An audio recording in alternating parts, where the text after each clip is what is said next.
But first, as I watch as Canadian politics unfold, I'm reminded of the old line by Jean-Baptiste Alphonse Carr, who in 1849 said the more things change, the more they stay the same. Because it hasn't taken long for the same old political divisions in Canada to resurface, highlighting, contrasting priorities and values and roles for government. For example, the same people are alarmed by the growing deficit in national debt, and the same people aren't.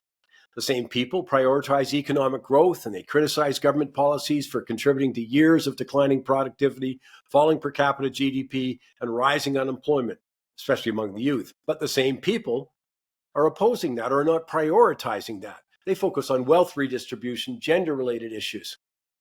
One noteworthy change, though, is Prime Minister Carney talks a lot about the economy, far more than his predecessor, who infamously stated he'll leave the economy to the bankers. Both major parties do acknowledge the need for economic growth, but boy, they propose taking very different paths. In a nutshell, Mr. Carney's pushing increased government intervention in order to counteract the economic slowdown, rising joblessness. Conservatives are advocating for a tax and regulatory framework that would encourage private sector investment.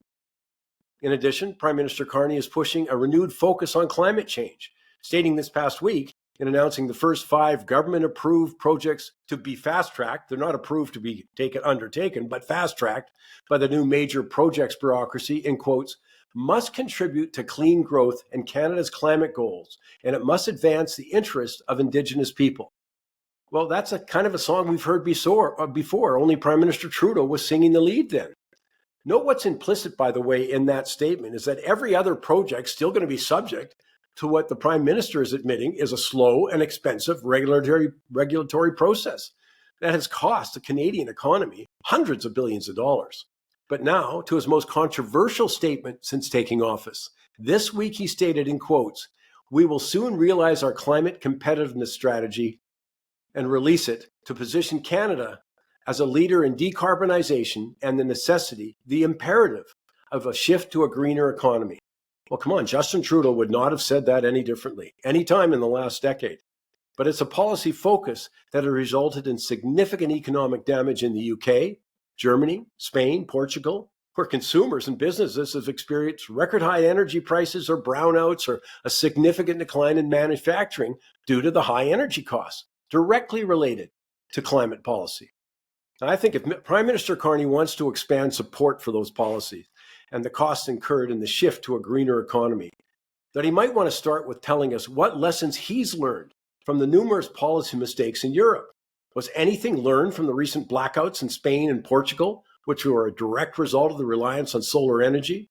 But what about the manufacturing exodus out of Germany, or the record electricity prices in the UK, who, for following his policy prescriptions in pursuit of the net zero agenda, and now they're widely being dismissed as unworkable and unaffordable.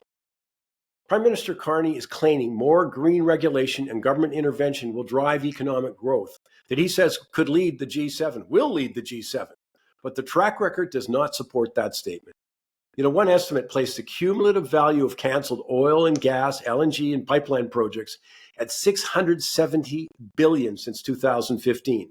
And the overall economic cost of delays and cancellations of major pipelines alone is estimated to have cost the Canadian economy $9 to $15 billion annually in foregone GDP, royalties, and related activities.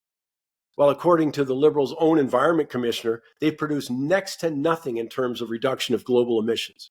And that's not a surprise. Remember when Chrystia Freeland said, even if all Canadians stopped emitting carbon, we wouldn't move the dial. It's far past time the discussion over Canada's climate action moved past ideology and virtue signaling and into practicality. We simply can't afford to forego hundreds of billions of dollars in economic activity in an economy that's been flatlining, let alone billions of government revenue needed to service record debts and deficits, on top of massive new funding promises by the Prime Minister, all with borrowed money. We have to start making the most of our most significant economic and financial advantage, energy and resources. Now, come on, announcements are easy, and we've had a record amount since Mr. Carney's become Prime Minister, but they don't mask the economic reality that we've lost over 100,000 jobs in the last 2 months. We got a slowing economy and a no new trade deal yet with the US. Not even the removal of costly interprovincial trade barriers that we were promised by July 1st. It's time for concrete action if we're going to rescue the Canadian economy.